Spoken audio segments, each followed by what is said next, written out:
Buenas tardes, queridos televidentes, y sean bienvenidos a su noticiero favorito. Les habla David Gómez Cano con mi compañera Daniela Cromararango, y venimos a hablarles sobre las noticias políticas y económicas de Colombia. Comencemos. Ejecutivas colombianas con menos inequidad que las de otros países. Pese a esta conciencia de género, las mujeres continúan percibiendo desigualdad en sus compañías. Si bien existe una percepción generalizada de la inequidad de género, el 56.9% de las encuestadas resaltan la conciencia de las empresas en este sentido. La desigualdad salarial y la falta de reconocimiento como flagelos laborales son percibidas por las mujeres incluso en niveles más altos de las organizaciones en América Latina. Según el informe de monitoreo de género elaborado por la Escuela Superior de Administración y Dirección de Empresas, ESADE, el 73.3% de las ejecutivas en Latinoamérica piensan que hay un trato desigual a favor de los hombres para ocupar los cargos directivos. La encuesta realizada a 909 mujeres que ocupan cargos directivos en diferentes compañías reflejó, además, que Colombia es el lugar donde menos se percibe inequidad de género en las empresas, mientras que el 69.9% de las ejecutivas colombianas piensan que los hombres son más favorecidos en las organizaciones. En Chile, esta percepción asciende a 84.3% de las encuestadas, convirtiéndose en el país con el mayor conformismo en este aspecto. En México y Perú, la percepción es de 73.5% y 70.82%, respectivamente. Se entrevistó a mujeres de diferentes perfiles, en donde el 56.9% correspondía a profesionales con más de 15 años de experiencia laboral. Entre los 30 y los 39 años de edad, además, el 72.26% afirmó vivir en pareja y ser madre de 2 hijos. En este sentido, para que el 69% de las encuestadas la maternidad repercutió de alguna manera en su trayectoria profesional, siendo Chile la muestra más significativa, donde el 18% de las mujeres afirmaron que su empresa no contaba con medidas para conciliación durante este periodo. Este contraste, Colombia fue el país donde la maternidad inició en menor forma en el campo laboral. Según la investigación, si bien existe una percepción generalizada de la inequidad de género dentro de las organizaciones, el 56.9% de las encuestadas resaltan la conciencia de las empresas en este sentido al aplicar medidas que favorecen la igualdad, y que las compañías que aún no cuentan con estas políticas es porque no las consideran propiedad estratégica. 33% o no están alineadas con la cultura empresarial.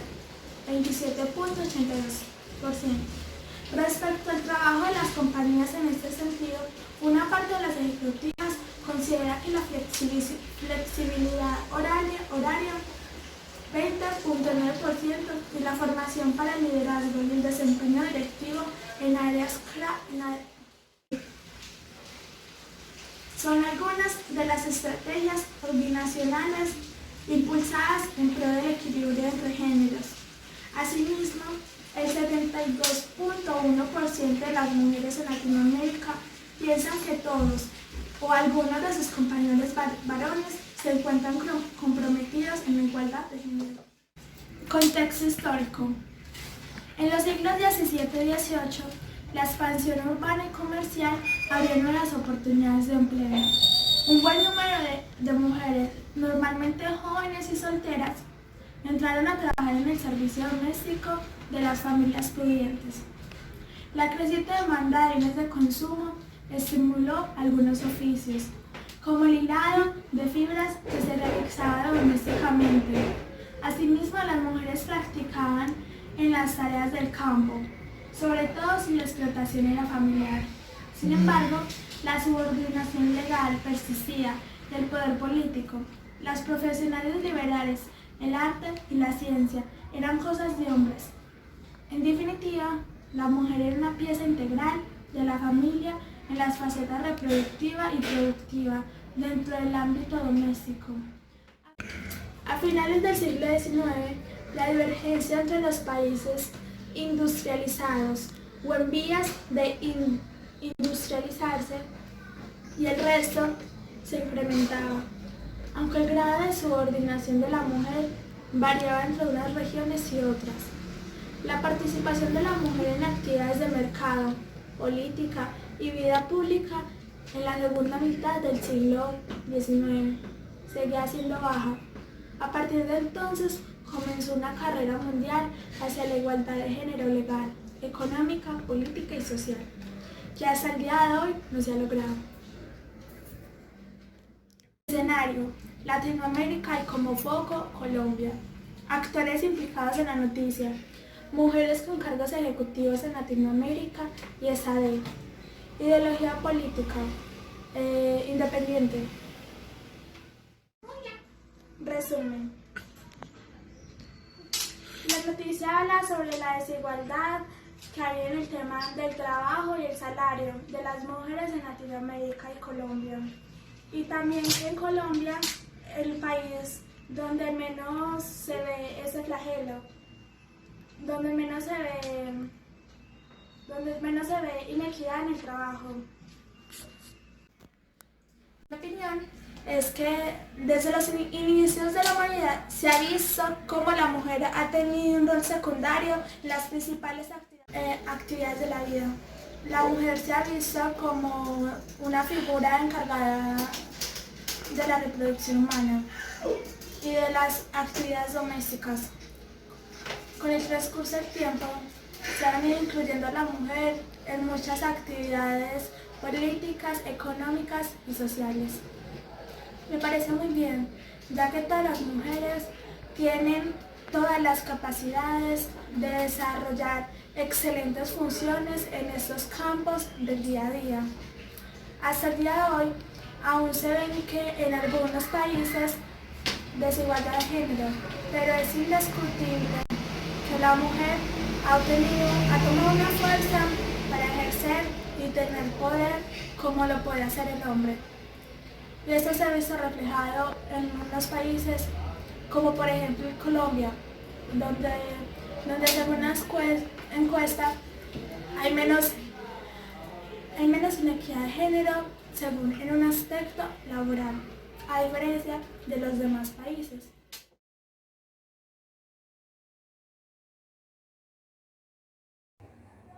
Así serían los sellos de advertencia para comida chatarra en Colombia. El Tiempo conoció en primicia los detalles del modelo de etiquetado nutricional para alimentos ultraprocesados que presentará este miércoles el Ministerio de Salud y que pretende asegurar que los consumidores tomen decisiones informadas a la hora de comprar comida alta en azúcares, sodio o grasas saturadas. La resolución que prepara la cartera y que reemplaza las normas sobre etiquetado de alimentos en Colombia es una decisión histórica por cuanto hace obligatorio para la industria la impresión de sellos frontales de advertencia en los productos con alto contenido de ingredientes críticos, que son factor de riesgo para muchos problemas de salud. Hoy en día, además, la tabla nutricional, la mayoría de alimentos ultraprocesados que consumen los colombianos traen impresos en sus empaques unos recuadros con porcentajes contenidos de sus ingredientes, frente a una dieta diaria saludable, que conforman lo que se conoce como etiquetado GDA, Guías Diarias de Alimentación. Estos fueron asumidos por la propia industria a modo de autorregulación, pero la evidencia científica acumulada indica que son difíciles de entender para la población y no facilita decisiones de compra informadas. Sin embargo, en el modelo que presenta el Ministerio y que se espera entre en vigor en noviembre del 2022, una vez se someta a consideraciones nacionales e internacionales, se plantean sellos circulares de advertencia que deben ir en la parte frontal de los paquetes o envases e indican si el contenido es alto en azúcares añadidos, sal, sodio o grasas saturadas. El ministerio aclara que este modelo fue construido luego de diálogos con una parte de la sociedad civil, la academia y la industria. Propende porque la información nutricional que está en la etiqueta se presente de forma clara y comprensible para el consumidor. Además, busca evolucionar el modo normativo actual pasando de acciones voluntarias a obligatorias, teniendo en cuenta que el etiquetado es un instrumento de salud pública y no el fin de acciones que buscan promover la salud, señala el Ministerio. Dentro de la resolución que deberá ser respaldada por el Gobierno Nacional a modo de compromiso con los colombianos, se establece que cuando un producto cumpla con los criterios de saludable también podrá incluir un sello positivo.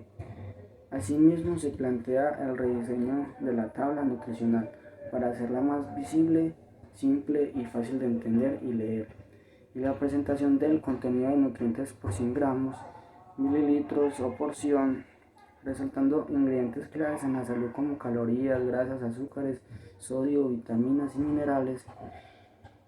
El Ministerio de Salud pretende que una vez expedida la resolución se dé un plazo máximo de 18 meses a la industria para que haga los ajustes pertinentes, pero antes se dan 10 días para el análisis de impacto normativo, 30 días para recibir comentarios en el país, 90 días a modo de consulta internacional y para recibir los conceptos de la Superintendencia de Industria y Comercio y otras entidades.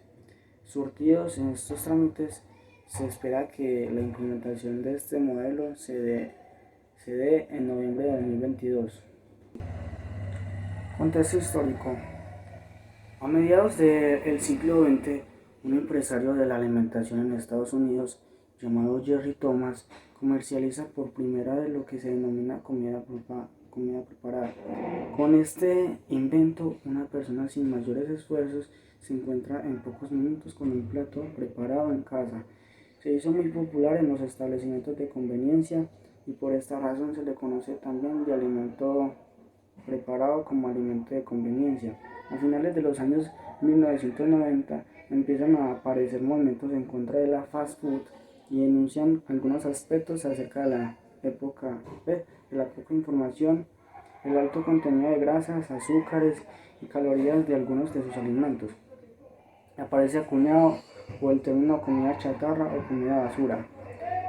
A comienzos del siglo XXI surgen ciertas corrientes contrarias a la comida rápida, como el movimiento Slow Food, nacido en el año 1984, promovido por José Bové, que tiene por finalidad luchar contra los hábitos que introducen la comida rápida en nuestras vidas.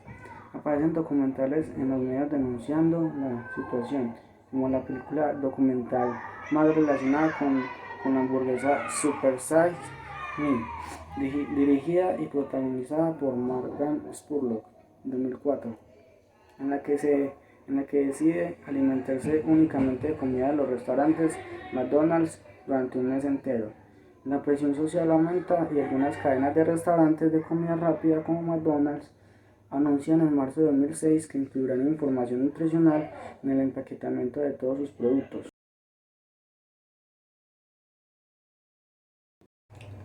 Actores: Ministerio de Salud, Población, Gobierno Nacional, Sociedad Civil, Academia e Industria. Escenario: Colombia. Ideologías: capitalista y por ser el gobierno colombiano derecha o centro derecha. Bueno, la noticia trata sobre los alimentos ultraprocesados y la medida de precaución que va a sacar el Ministerio de Salud para que las personas no compren este producto sin saber lo peligroso que es.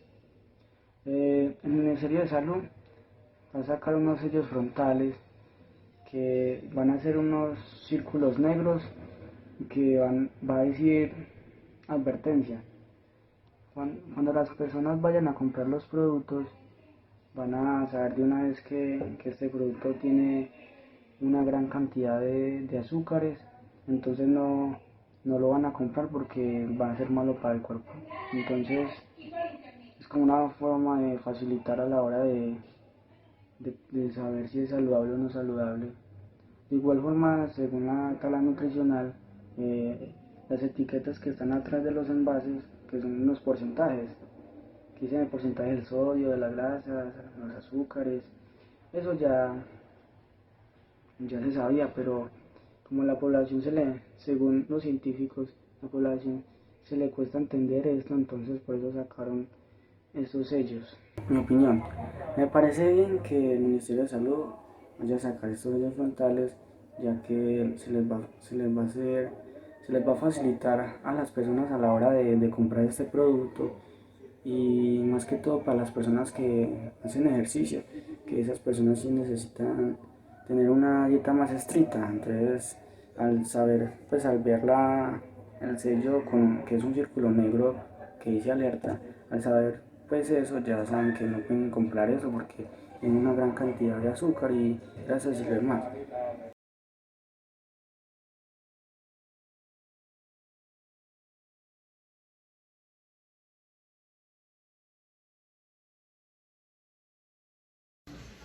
El expresidente Álvaro Uribe quiere liberar a dos excombatientes del EFLN y dejarlos libres después de estar 20 años en prisión. Lo que se dice es el expresidente y hoy senador del Centro Democrático Álvaro Uribe salió en defensa del exguerrillero del ELN Francisco Galán, detenido el pasado sábado en Medellín por requeridos del juez de Cali, centro de la investigación del suceso masivo preparado por esa guerrilla en el año 2000, en el kilómetro 18 de la vía de Cali-Buenaventura, en el Valle del Cauca. El Twitter que Álvaro Uribe montó dice así: ojalá liberen a Francisco Galán y a Juan Carlos Cuellar. Estuvieron en la cárcel por más de 20 años y no hay proceso en el ELN. Estas personas son convencidas de la paz, de verdadero, no han sido beneficiadas de impunidad ni de elegir política, no tienen que ver con el ELN actual. Escribió el expresidente y actualmente senador Álvaro Uribe en su Twitter el pasado domingo. Bueno, el contexto histórico es que el expresidente Álvaro Uribe, actualmente senador de la Cámara Democrática, ha publicado que quiere que dos personajes del antiguo ELN o dos excombatientes del ELN queden liberados, y este problema se viene dando desde ya hace mucho tiempo. Ellos eran excombatientes desde el año 2000 por una captura masiva que hubo en esos tiempos. Actualmente el problema de que si se liberarán o no se viene dando desde hace unos cuantos meses atrás, debido a que el expresidente quiere que lo liberen, y actualmente en el pasado domingo él publicó en su Twitter que quería que estas dos personas quedaran libres y quedaran en la calle sin ninguna impunidad, sin ningún cargo ya, porque según él ya su sentencia.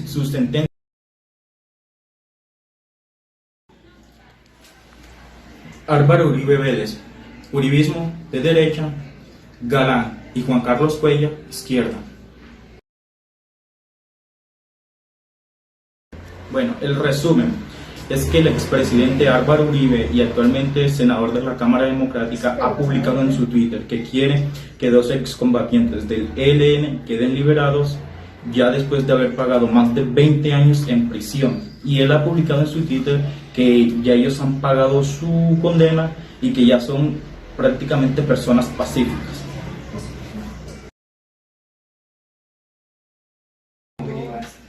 Bueno, el escenario es Colombia y mi opinión es que, de mi parte, yo creo que ellos sí deberían quedar en la cárcel, no deberían quedar libres, debido a que estas dos personas en el pasado han destrozado muchas familias, y estas dos ocasionaron muchos conflictos entre la paz y la guerra. Supuestamente, como ellos decían, lo que estaban buscando era la paz, pero a través de esto ellos lo que hicieron fue ocasionar más problemas, así que por mi parte ellos deberían quedar presos por unos muchos años más.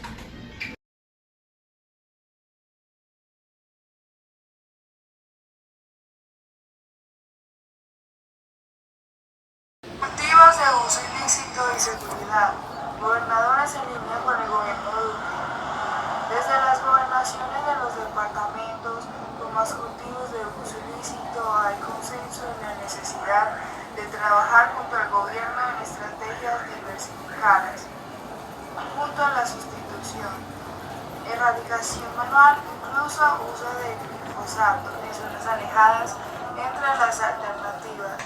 Se habló de todo y se lograron algunos pactos en materia de transparencia, como el acuerdo para que los directores de los hospitales públicos, empresas sociales del Estado, fuesen electos a través de mecanismos idóneos para evitar la burocracia y la politización de la salud. Sin embargo, durante su intervención ante el estudio, el presidente Iván Duque Márquez tiró líneas sobre lo que requería en su relación con las regiones. De entrada, destacó la captura de José Albeiro Enrique, alias Contador, líder del grupo criminal Los Contadores, y a quien señaló de ser uno de los más temidos narcotraficantes del suroeste del país, y aliado de los sectores disidentes que comandaba alias Guacho. Y si bien hizo alusión a varios acuerdos que había dejado la reunión de gobernadores, la seguridad fue un tema central. El 2019 que terminamos cerró como el año con la menor tasa de secuestros en más de 40 años, y eso se debe al trabajo de los territorios y a los héroes de nuestro país.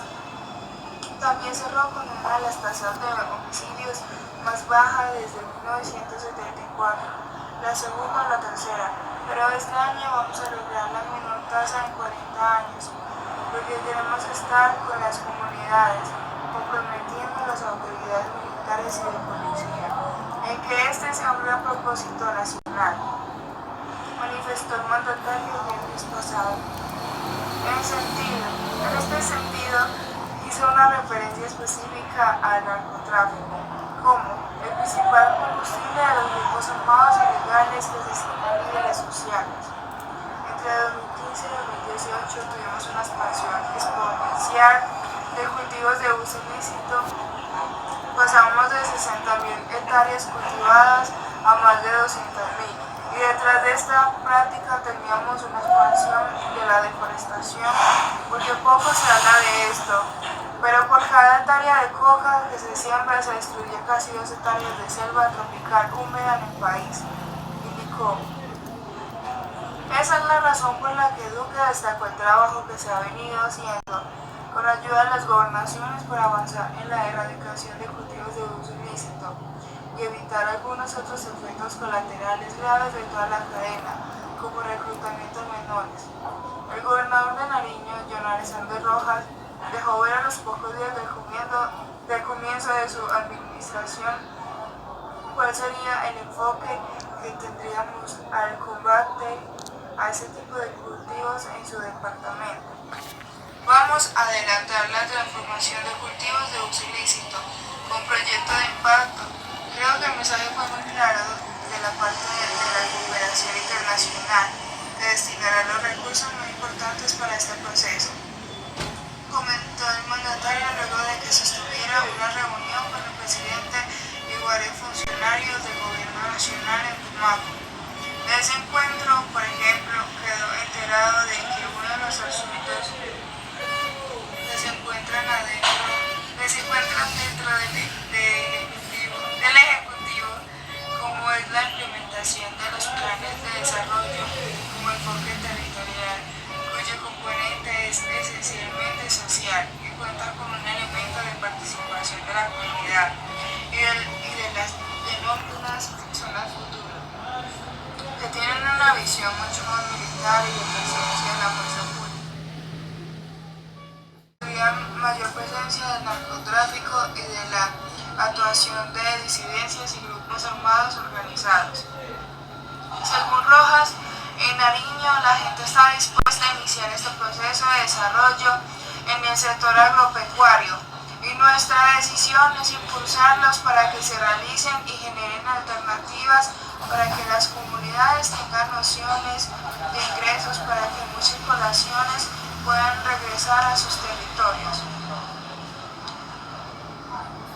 Esa lista de departamentos que tienen mayor cantidad de hectáreas cultivadas también está Antioquia, con 6.532. Después de Caquetá. Esa cifra varía a la que tiene el gobernador de ese departamento, Aníbal Gaviria, para quien la cifra es cerca a las 12.000 hectáreas. Encontramos una situación compleja. La mayor cantidad de cultivos están concentrados fuertemente, sobre todo en el norte de Antioquia, en el Bajo Cauca, y eso contribuye a la desestabilización y al crimen en la región, dijo Gaviria al Espectador. Para el mandatario antioqueño es necesario hacer ajustes en el programa de sustitución porque los resultados son inicialmente buenos, pero se complican cuando se trata de sostenerlos. Gaviria no condena de forma absoluta el uso del glifosato para la erradicación, pero aclara que debe haberse un cumplimiento mínimo de los estándares sociales y ambientales, que se usen zonas tan alejadas y tan complejas desde el punto de vista de seguridad, en donde la erradicación manual sea prácticamente imposible. Contexto histórico. Evolución de los cultivos. Desde 1986 se han detectado cultivos de coca en Colombia. En un principio, la única fuente para estudiar este tema fue el gobierno de los Estados Unidos, el cual desde la bonanza de la marihuana de los 70 tenía presencia en el país. 1986-1995. Durante estos años la lucha contra el narcotráfico se basó en la creencia de los carteles, que importaban base de Bolivia, Perú, la procesaban y exportaban cocaína. 1995 y 2000. Esta segunda etapa se produjo tras la muerte de Pablo Escobar, cuando se hizo evidente que el narcotráfico no se había disminuido, las organizaciones criminales no se habían debilitado. Los esfuerzos de interdicción y erradicación eran insuficientes. 2001 y 2012. El Plan Colombia fortaleció la erradicación de los cultivos de coca aún en medio de las conversaciones de paz del Caguán. 2012-2017. Permite ver los efectos de un cambio radical en la política contra los cultivos. 2018. Tuvo una expansión exponencial de cultivos de uso ilícito. Pasaron de 60.000 hectáreas cultivadas a más de 200.000. Y detrás de esta práctica tenían una expansión de la deforestación. Ministros, el presidente Iván Duque y grupos armados. Ideología, centro democrático y marxismo. Escenario Colombia. Resumen, es que los gobernadores de los departamentos donde hay más cultivos de uso ilícito han decidido trabajar estrategias con el gobierno para la erradicación manual e incluso utilizando el glifosato en zonas alejadas. Duque ha venido destacando el trabajo que han estado haciendo con ayuda de las... Mi opinión, la diferencia entre la erradicación manual es que cubre 2 o 3 hectáreas al día y el glifosato cubre 150 hectáreas al día, pero la ciencia ha demostrado que el glifosato daña la salud. Y si este daña la salud de los campesinos que están rodeados de estos cultivos ilícitos, su uso debe prohibirse. Las políticas para solucionar ese problema es que el gobierno frene el comercio, los cultivos y la exportación de estas drogas ilícitas, pero mientras que estas drogas se estén comercializando, el dinero de estas alimenta la corrupción.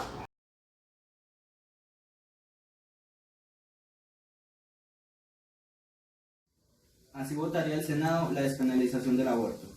Esta semana se conocieron los planteamientos del magistrado Alejandro Linares para que las mujeres accedan a un aborto libre. Voces a favor, en contra y indecisos se escuchan en el Congreso.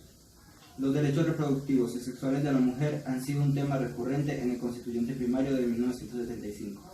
El actual Congreso solo está compuesto por el 19,7% de parlamentarias. En número, 55 de 279 curules son ocupadas por mujeres. El escenario no ha cambiado mucho con el pasar del tiempo. Ni siquiera se ha llegado al ideal de 50-50 o a la cuota del 30%, que es la recomendación para garantizar la participación femenina en los espacios de poder.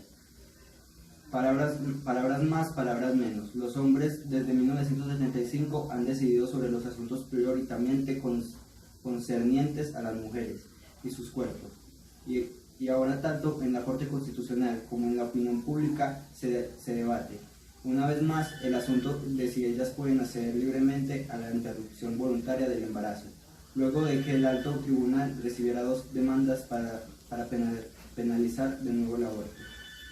En 2006, la Corte, a través de la sentencia C-365, despenalizó 3 causantes para interrumpir el embarazo. Tras fallar sobre una demanda de la feminista Mónica Roa, malformación del feto, violación y riesgos en la salud de la madre son por ahora los argumentos que puede esgrimir cualquier mujer si desea dar por terminado su proceso de dar a luz. En pocos días, el alto tribunal pondrá en consideración un proyecto de ponencia de autoría del magistrado Alejandro Linares, que da vía libre a la IVE hasta la semana 16 de gestación, además de contar con unos enfoques de educación sexual y reproductiva y de desestigmatización de este derecho declarado fundamental. Un hito para el país y América Latina, y especialmente un llamado a los parlamentarios de la región para que lleguen a consensos con iniciativas progresistas para garantizar un aborto seguro.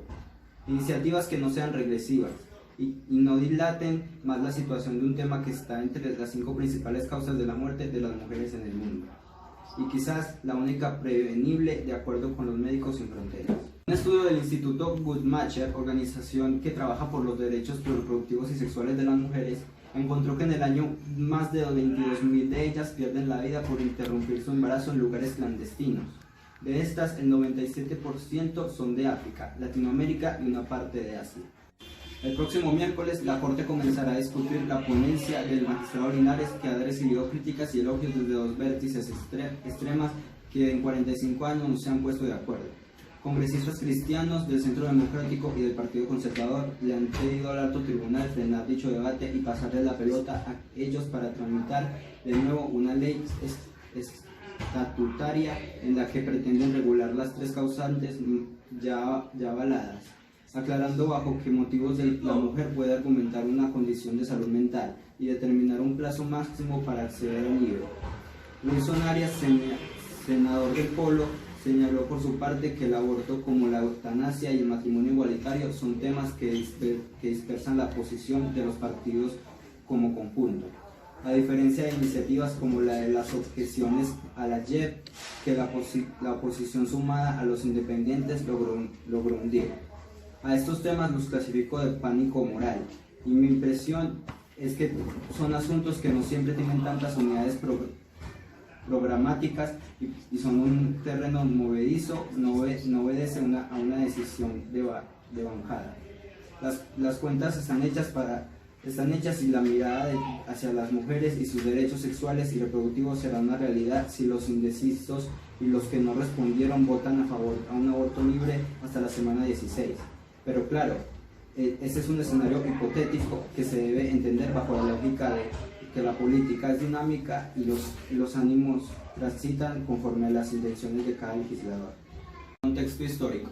El aborto en Colombia fue despenalizado mediante una carta de inconstitucionalidad que puso la doctora y abogada Mónica Roa ante la Corte Constitucional.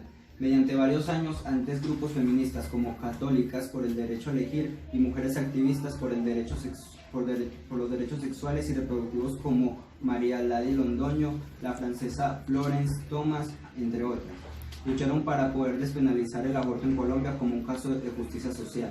Pero estas luchas eran mediante el Congreso para legislar leyes a favor de las mujeres que aborten, pero fracasaron en varios intentos, hasta la llegada de la abogada Mónica Roa con un proyecto de alto litigio para la despenalización del aborto en Colombia, apoyado por Women's Life Worldwide, y vio el triunfo por medio de la Corte Constitucional de Colombia y con gran apoyo de varios grupos de mujeres y organizaciones no gubernamentales colocó la Carta de Inconstitucionalidad mencionando la despenalización total del aborto en Colombia injusto, y por ende las tasas de aborto inseguros y clandestinos eran mayores, donde muchas mujeres morían o quedaban heridas de por vida por procedimiento inseguro del aborto, sabiendo que el aborto es un procedimiento mucho más seguro que el parto natural, causando así una crisis de salud pública nacional.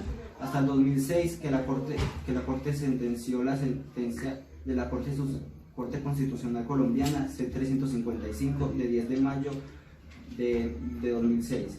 A raíz del caso Marta Zulay González en 3 situaciones específicas: si el producto es una violación, si el feto viene con malformaciones o si el embarazo representa un peligro para la vida de la mujer.